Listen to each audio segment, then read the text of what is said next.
अस्सलाम वालेकुम वरहमतुल्लाहि वबरकातुहू। एचएस मैथ्स में दिल की गहराइयों से आप सबको खुशामदीद कहती हूँ। उम्मीद करती हूँ अल्लाह की पाक ज़ात की रहमत करम और खैर से आप सब खैर और आफियत से होंगे। अल्लाह ताला आप सबको हम सबको हर तरह की छोटी बड़ी बीमारियों से महफूज रखे और अपने हिफ्ज़ अमान में रखे। आमीन सुम आमीन।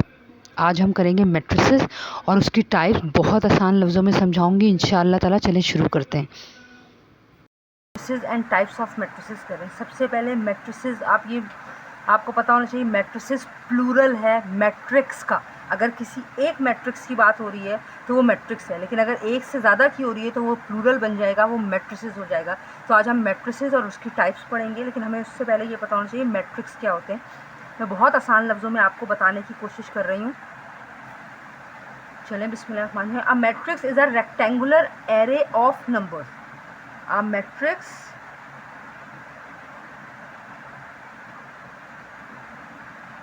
is a rectangular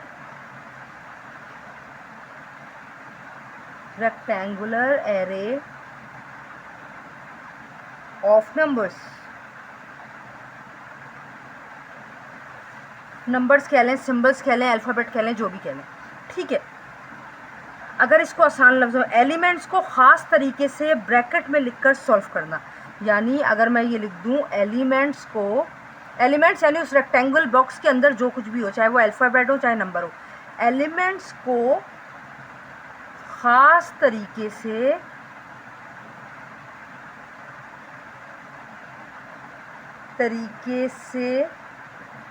ब्रैकेट में लिखकर रेक्टेंगुलर ब्रैकेट लिख दें। रेक्टेंगुलर ब्रैकेट में लिखकर सॉल्व करना, ये आसान मैंने कर दिया, ठीक है। अब समझे मैट्रिक्स ए है, मैट्रिक्स की बात हो रही है, एक ही मैट्रिक्स का जिक्र करेंगे। समझे ये है मैट्रिक्स ए। 2 5 7 हर नंबर के बीच में एक मेजर गैप होना चाहिए कि 2 अलग लगे, 5 अलग लगे, 7 अलग लगे। 1 0 9 या चले -9, जो भी कर ले, प्लस हो या माइनस हो कोई फ़र्क नहीं पड़ता, ठीक है। ये हो गया मैट्रिक्स। ये रेक्टेंगल, इसको आप रेक्टेंगल शेप में भी कर सकते हैं और ये ऐसे भी हो सकता है। Matrix A is equal to 2 5 7 1 0 -9। ये दो तरह के ब्रैकेट यूज़ होते हैं, लेकिन कॉमन जो है मेजॉरिटी बुक्स में आपको रेक्टेंगल शेप में मिलेगा, ठीक है। अब हम कर रहे हैं मैट्रिक्स। आपको उम्मीद है समझ में आ गया होगा। Matrix is rectangular array of numbers और एलिमेंट्स लिख लें आप, वो कोई अल्फ़ाबेट भी हो सकते हैं, सही है। अच्छा, अब मैट्रिक्स के बाद आपको जो अहम तरीन चीज़ है वो मैं आपको बताने जा रही हूँ। क्यों बताने जा रही हूँ बेटा, कि अगर आपने ये चैप्टर शुरू करने से, एक्सरसाइज क्वेश्चन से पहले इन मेजर पॉइंट्स को डिस्कस नहीं किया, इन मेजर पॉइंट को अंडरस्टैंड नहीं किया, इन मेजर टॉपिक्स को कवर नहीं किया, तो you will definitely not be able to solve the any question of exercise 19.1 और 19.2। नाउ उसके बाद दो अहम चीज़ें हैं, रॉ और कॉलम। रॉ या कॉलम ऑफ अ मैट्रिक्स, सही है। रॉ और कॉलम क्या होते हैं, सही है। अगर मैं आपको बताऊं कि हॉरिजेंटली जो लिखा जाएगा वो रॉ होगी, वर्टिकली जो लिखा जाएगा वो कॉलम होगा। यानी हॉरिजेंटली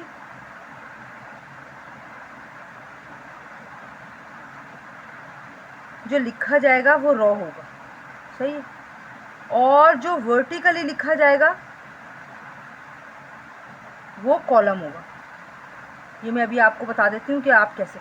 और आप क्या करेंगे, रॉ रिप्रेजेंट करेगा एम, यानी एम अगर आप बोलेंगे तो इसका मतलब होता है आप रॉ की बात कर रहे हैं, और अगर आपने एन बोला तो मतलब आपने कॉलम की बात की, ठीक है। और M N N read as M by N, M into N read as क्या कहना चाहिए, m बाय n। m का मतलब ये है कि रो की बात हो रही है, n का मतलब है कि कॉलम की बात हो रही है, ठीक है। अब आप ये देखें कि सपोज करें, मैं आपको बहुत आसान लफ्ज़ों में बता रही हूँ, सॉरी, ये है A यानी मैट्रिक्स A, इसका एलिमेंट है 1 7 6 2 5 -3 -2 0 8। सपोज करें मैंने कहा हॉरिजेंटल रो होती है, ये देखें 1 2 3, ये है रो 1, ये है रो 2 और ये है रो 3, सही है। और ये है कॉलम 1, ये है कॉलम 2, ये है कॉलम 3, ठीक है बेटा। और आप इसको पढ़ेंगे कैसे, 3 × 3 का मतलब है आप इस तरह पढ़ेंगे m × n, यानी रो 3 है, कॉलम भी 3 है। This is called the order, वो मैं अभी आपको आगे बताती हूँ, ठीक है। अब ऑर्डर और साइज ऑफ मैट्रिक्स की तरफ चलते हैं। चलें, ऑर्डर ऑफ मैट्रिक्स कैसे लिखेंगे, सपोज करें, अच्छा पहले मैं लिख देती हूँ, number of rows into number of column. बार बार ध्यान दें कि मैं पहले रो की जिक्र कर रही हूँ, उसके बाद कॉलम का। और number of rows represented by n और number of column represented by n, you can read as, जैसे मैंने पीछे बताया, m/n लिख ही दें, m/n, ठीक है। अब ऑर्डर और साइज, यानी ऑर्डर कहते हैं तरतीब को, ये हम सेट चैप्टर में पढ़ते हुए आ रहे हैं। सपोज करें, सिर्फ आपको समझाने के लिए, एक मैट्रिक्स x है, ये A B C D E F G H I। अगर मैं इसमें लिखूं 1 1 तो आप सोचेंगे ये 1 1 क्यों लिखा, 1 क्यों नहीं लिखा, 2 क्यों नहीं लिखा, 3 11 ही क्यों लिखा। गौर से ये बात समझे, मैं आपको साइज मैट्रिक्स का बता रही हूँ कि ये किस तरह आप रो और कॉलम को पढ़ते हैं। ये फर्स्ट रो है आपकी, ये A कहाँ है, फर्स्ट रो में है, फर्स्ट कॉलम में, तो A 1 1। B कहाँ है, रो फर्स्ट है, कॉलम सेकंड है, तो ये 1 2 हो गया। C क्या है, रो फर्स्ट है, कॉलम 3 है, तो ये 3 हो गया, सही है। ये आपने रो बताइए, ठीक है बेटा। अब इधर आए, ये रो 1 है। अब रो 2 की बात करेंगे तो हम कैसे लिखेंगे, D कहाँ है, सेकंड रो है, तो ये पहले 2 आएगा। पहले हमेशा रो पढ़ना है, सेकंड रो है, first column, second row, second column, third row, third column, ठीक है। ये रो 2 हो गया। और ये थर्ड रो, फर्स्ट कॉलम, ये row 3, third row, second column, third row, third column, ठीक है। ये अगर आप चाहें तो ये कॉलम 1, कॉलम 2, कॉलम 3। अगर आपसे यहाँ ऑर्डर या साइज ऑफ मैट्रिक पूछे तो आप लिख सकते हैं ऑर्डर या साइज ऑफ मैट्रिक्स, ये MCQs में आते हैं। मैट्रिक्स x इसका जो भी नाम होगा वो आपने यहाँ लिखना है, is equal to m means पहले रो, कितनी रो हैं 3, कितने कॉलम है 3, और ये आपका आंसर हो गया, ठीक है बेटा। चलें बेटा, टाइप्स हमने शुरू कर दी हैं, अल्लाह का नाम लेके चलें, शुरू करते हैं। रॉ मैट्रिक्स, रॉ मैट्रिक्स क्या होती है, जाहिर सी बात है नाम से पता चल रहा है, जिसमें सिर्फ रॉ का जिक्र होगा, यानी मैं बिल्कुल शॉर्ट आसान तरीन लफ्ज़ों में लिख रही हूँ, हैविंग ओनली वन रो, ठीक है। जैसे मैं एग्जांपल दे देती हूँ, सपोज करें ये A है, ये 1, ये 2, एक ही रो है, ठीक है। ये मैट्रिक्स B है, सपोज करें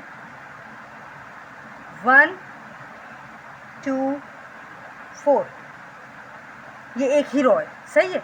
और या चले -4, सही है। तो A and B are row matrix, आप लिख सकते हैं A and B are row matrix, ठीक है बेटा। चले देखिए, दूसरा है कॉलम मैट्रिक्स। कॉलम नाम से ही पता चल रहा है, having only one column, having only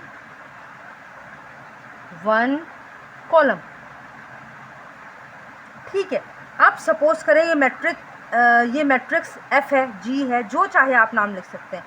column का मतलब 1 7, एक ही कॉलम है, ठीक है। B सपोज कर लें 1 6 5, एक ही कॉलम है, ठीक है, पता चल रहा है साफ। C सपोज कर लें 1 4 3 2 या -3 2 कर लें, ये सब कॉलम मैट्रिक्स कहलाएंगे, ठीक है। अब हम बात करेंगे रेक्टेंगुलर मैट्रिक्स। रेक्टेंगुलर मैट्रिक्स, आपको पता है रेक्टेंगुलर में साइज जो है वो इक्वल नहीं होता, अपोजिट साइड्स इक्वल होते हैं। और इसका आसान लफ्ज़ों में अगर मैं कहूँ, नंबर ऑफ़ रॉज और नंबर ऑफ़ कॉलम इक्वल नहीं होंगे, क्योंकि हम पहले मैं आपको बता चुकी हूँ, कुछ भी हो नंबर, आप रॉज की बात पहले करेंगे, number of rows not equal to number of column, बस इतनी सी बात आपको याद रखनी है। कॉलम यानी m not equal to n। चलें देख लेते हैं। सपोज करें ये एक है मैट्रिक्स A,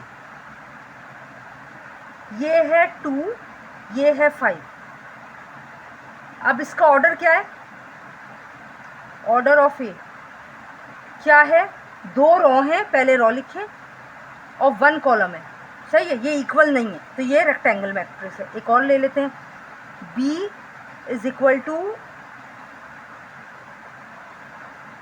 1 5 7 2 -2 4 -5 6 2 -1 0 -3, सही है। कुछ भी हो सकता है, क्योंकि आगे बहुत बड़े बड़े सवाल आएंगे। तो आपने लिखना है ऑर्डर ऑफ B, पहले रॉ 1 2 3 4 रो हैं, 4 इंटू 1 2 3 कॉलम। रॉ और कॉलम सेम नहीं है। These A and B matrix are rectangular matrix, ठीक है। अब है स्क्वायर मैट्रिक्स। चलें बेटा, जैसे नाम से ही जाहिर हो रहा है, स्क्वायर मैट्रिक्स मतलब number of rows equal to number of column होंगे। मैं यहाँ लिख देती हूँ, number of rows equal to number of column, यानी m equal to n। Suppose कर लें 2 4 6 8, ऑर्डर ऑफ A क्या बना? 2 रो हैं, 2 कॉलम है, 2 कॉलम है, 2 रो है, ठीक है, सही है। सपोज करें एक ही 7, एक ही रो है, एक ही कॉलम है, ऑर्डर क्या बना? 1 इंटू 1, सही है, एक रो एक कॉलम, ठीक है। ये होता है स्क्वायर मैट्रिक्स।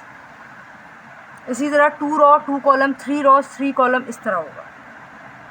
चलिए बेटा, नल मैट्रिक्स से आपको अंदाज़ा लग गया होगा। ज़ीरो और नल का मतलब ये होता है कि तमाम एलिमेंट्स अंदर जो मौजूद हैं वो सब ज़ीरो होंगे, सही है। एवरी एलिमेंट ऑफ, आपके मेमोरी के लिए लिख देती हूँ मैं, every element of null matrix, NM means null matrix, आप पूरा लिख दीजिएगा, या ज़ीरो मैट्रिक्स, आप पूरा स्पेलिंग लिखिएगा, नल मैट्रिक्स या zero matrix is equal to 0, और it is generally represented by O। It is generally represented by, ये 0 है, ये O है, ठीक है। अब जैसे ये O है, 1 2 3 4। देख कर ही आप कह देंगे कि ज़ीरो या नल मैट्रिक्स है। एक और ओ देख लें, 0 0। एक और ओ देख लें, 1 2 3 1 2 3 1 2। सही, कितने ही हो सब ज़ीरो होंगे। वो कौन सा मैट्रिक्स कहलाएगा? नल या ज़ीरो मैट्रिक्स। अब एक है डायगोनल मैट्रिक्स। अच्छा, डायगोनल क्या होते हैं पहले मैं आपको यहाँ ऊपर, ये जो फर्स्ट क्रॉस होता है, फर्स्ट क्रॉस, ये डायगोनल्स कहलाते हैं। इसमें डायगोनल के लिए शर्त ये है कि मैट्रिक्स का स्क्वायर मैट्रिक्स होना ज़रूरी है। पहली शर्त ये है मैट्रिक्स का, या गिवन मैट्रिक्स लिख दें, गिवन मैट्रिक्स का स्क्वायर मैट्रिक्स होना ज़रूरी है। जो हमने पीछे पढ़ा है, स्क्वायर मैट्रिक्स होना ज़रूरी है। ठीक है, दूसरी शर्त क्या है? सही है, डायगोनल एलिमेंट्स के अलावा सारे एलिमेंट ज़ीरो होंगे। दूसरी शर्त क्या है? डायगोनल एलिमेंट्स के अलावा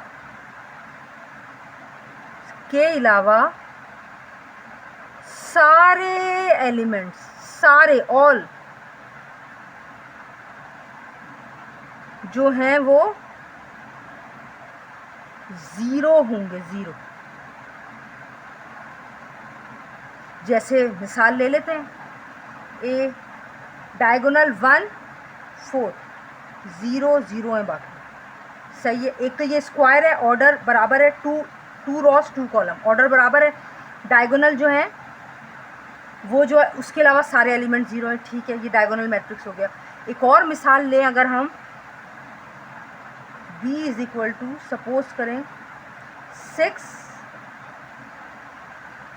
3 और 8, समझें, ये ज़ीरो, ये ज़ीरो, फिर ये ज़ीरो, ये ज़ीरो, ये ज़ीरो, ये ज़ीरो। ये देखें, डायगोनल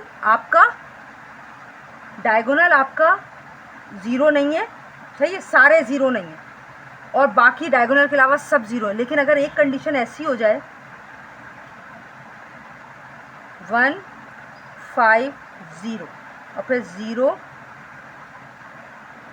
0 0 0 0 और 0, फर्स्ट क्रॉस में डायगोनल में एक ज़ीरो है, कोई दो भी ज़ीरो होंगे तो चलेगा, कि डायगोनल में कम से कम एक नंबर जो होना है ना, वो नंबर होना चाहिए। तो ये भी और ऐसा भी हो सकता है। चलें एक और बता देती हूँ, d इज इक्वल टू 0 0 0 0 7। ये फर्स्ट क्रॉस में एक नंबर जो है वो आपका जो डायगोनल है वो एक एलिमेंट ऐसा है जो नॉन ज़ीरो है। तो ये भी सारे डायगोनल मैट्रिक्स कहलाते हैं। ठीक है, अब हम चलते हैं नेक्स्ट की तरफ। डायगोनल और स्केलर मैट्रिक्स दोनों तकरीबन एक जैसे हैं। दोनों में एक ही शर्त है कि आपका मैट्रिक्स स्क्वायर मैट्रिक्स हो। सही है, ये भी स्क्वायर मैट्रिक्स होना चाहिए,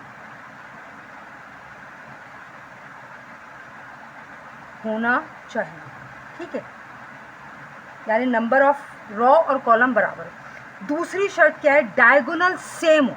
अगर डायगोनल अलग है, सही है, या नॉन ज़ीरो हैं और उसके अलावा सब ज़ीरो हैं, सही है, सारे ज़ीरो हैं डायगोनल के अलावा, लेकिन एलिमेंट सेम नहीं है, वो डायगोनल मैट्रिक्स है। और अगर इसी डायगोनल में डायगोनल एलिमेंट बिल्कुल सेम हो जाए तो वो स्केलर हो जाएगा। सही है, डायगोनल मैट्रिक्स अगर डायगोनल के एलिमेंट के सेम एलिमेंट्स हो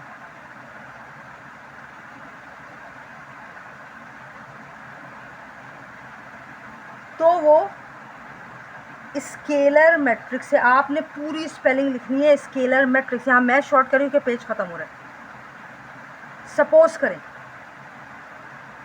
इसी को उठा लें, अगर 2 2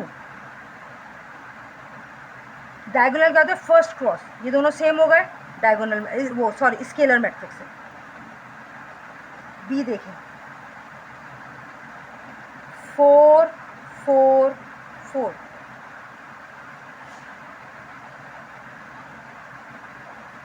फर्स्ट क्रॉस सेम है, स्केलर मैट्रिक्स है।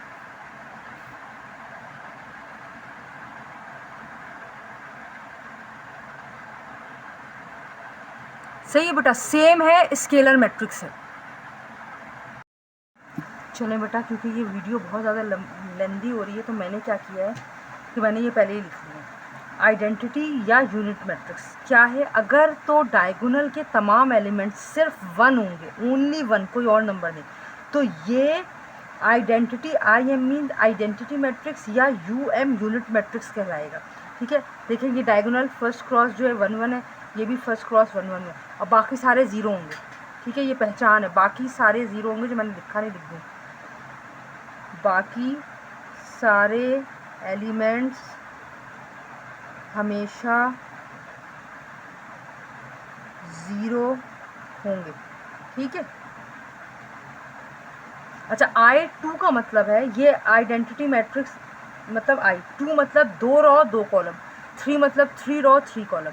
Transpose of a matrix, transpose of a matrix में आपको कुछ भी नहीं करना होता, आपकी अपनी मर्जी है, या तो आप रो को कॉलम बना दें या आप कॉलम को रो बना दें, आपके अपने आंसर वही होगा। अगर आपने रो को कॉलम में चेंज किया है तो भी आंसर सेम आएगा, अगर आपने कॉलम को रो में चेंज किया है तो भी आंसर सेम आएगा। जैसे सपोज करें ये ए है, 1 4 2 5 3 6, यहाँ क्या है, ये 3 रो हैं, इन 3 रो को मैं अगर कॉलम में चेंज कर, अगर ये 2 और 2 कॉलम है, अगर मैं 2 कॉलम को 3 रो में चेंज कर दूँ, जैसे 1 2 3 कॉलम था, ट्रांसपोज ऑफ ए, क्योंकि ये ए है तो ए का ट्रांसपोज बी होता तो बी का ट्रांसपोज सी होता तो सी का, तो फर्स्ट कॉलम को मैंने चेंज कर दिया फर्स्ट रो में, मैंने ऐसे उठाया और रो की तरह रख दिया, 1 2 3 1 2 3 पहले कॉलम था अब रो हो गया, 4 5 6 कॉलम था मैंने चेंज कर दिया रो बना दिया, तो ये इसका ए ट्रांसपोज हो गया। अब देखें बी में मैंने यहाँ भी मैंने आपको कॉलम को रो में चेंज किया था, यानी कॉलम को मैंने चेंज किया था रो में, यहाँ मैं आपको रो को कॉलम में चेंज करके दिखा रही हूँ। रो एक ही रो है 6 7, मैंने एक ही कॉलम बना दिया, रो उठाई और कॉलम में लिख दी 6 7, सही है, तो ये ट्रांसपोज हो गया। सिमेट्रिक मैट्रिक्स क्या होते हैं, वो भी ट्रांसपोज ही होते हैं, लेकिन वो क्यों होते हैं, वो क्या होते हैं, ये मैं आपको बता देती हूँ। अगर साइमेट्रिक मैट्रिक्स को जब आप ट्रांसपोज करें, सही है, आप कैसे पहचानेंगे कि ये साइमेट्रिक है या ट्रांसपोज है। ट्रांसपोज का मतलब तो सीधा है, या तो आप कॉलम को रो में बना दें या रो को कॉलम में बना दें। दूसरी बात, साइमेट्रिक आप कैसे पहचानेंगे कि जो ए होगा वो ट्रांसपोज के बाद एज इट इज़ दोबारा ए हो जाएगा, सही, यानी कोई चीज़ आप ट्रांसपोज करेंगे, चाहे रो को कॉलम में करें कॉलम को रो को करें, आंसर सेम आएगा। देखें ये है रो 1 2 17, अगर मैं इसको कॉलम में लिखूँ 1 2 17 आ गया, ये 2 5 11 -11 2 5 -2 5 माइनस, ये रो की बात कर रही हूँ, ये रहा कॉलम 2 5 -11 17 -11 9 17 -11 9, यानी कि जब मैंने ए को ट्रांसपोज किया तो वो दोबारा से ए आ गया। अब अगर आप कहें कि इसमें से आप कॉलम को करके बताएं, अगर हम कॉलम लें तो 1 2 17, ये रो की बात हो रही है, मैं कॉलम 1 2 17, सेकेंड कॉलम 2 5 -11 2 5 -11 17 -11 9 17 -11 9, यानी कि जब आप ट्रांसपोज करें तो आपका ए एज इट इज़ का एज इट इज़ रहेगा। अगर ऐसी कंडीशन आती है तो वो यकीनन सिमेट्रिक मैट्रिक्स है। चलें मूव करते हैं।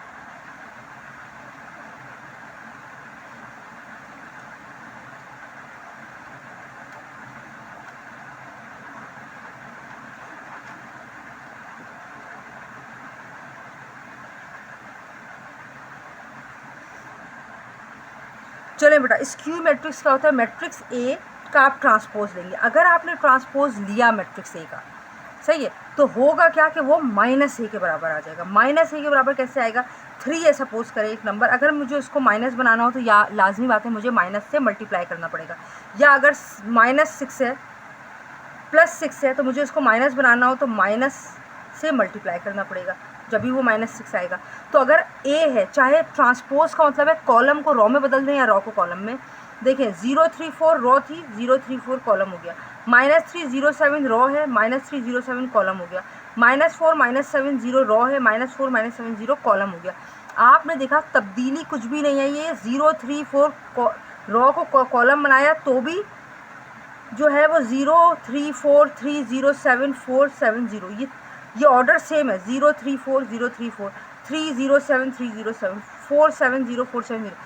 फ़र्क क्या पड़ा कि जितने नेगेटिव थे वो पॉजिटिव हो गए, जो पॉजिटिव थे वो नेगेटिव। जैसे +3 -3 हो गया, +4 -4 हो गया, -3 +3 हो गया, 0 एग्जिस्ट ही नहीं करता, +7 -7 हो गया, -4 +4 हो गया, -7 +7 हो गया और 0 एग्जिस्ट नहीं करता।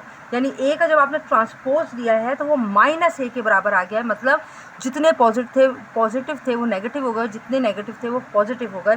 तो ऐसी कंडीशन में उस मैट्रिक्स को आप स्क्यू मैट्रिक्स कहेंगे। अल्लाह के करम से, फजल से, रहमत से मैंने आपको ये टाइप्स और मैट्रिसेस क्या होते हैं, मैट्रिक्स क्या होता है, सारे आपको बहुत अच्छे तरीके से समझाने की कोशिश की है। उम्मीद करती हूँ कि आपको समझ में आया होगा। अपना फीडबैक ज़रूर दें, मैसेज करके ज़रूर बताएं। बहुत जल्द एक्सरसाइज क्वेश्चंस के साथ नेक्स्ट वीडियो में हाजिर होंगी। अपनी दुआ में मुझे याद रखिए। जज़ाकल्लाह खैरन कसीरा। अल्लाह हाफ़िज़।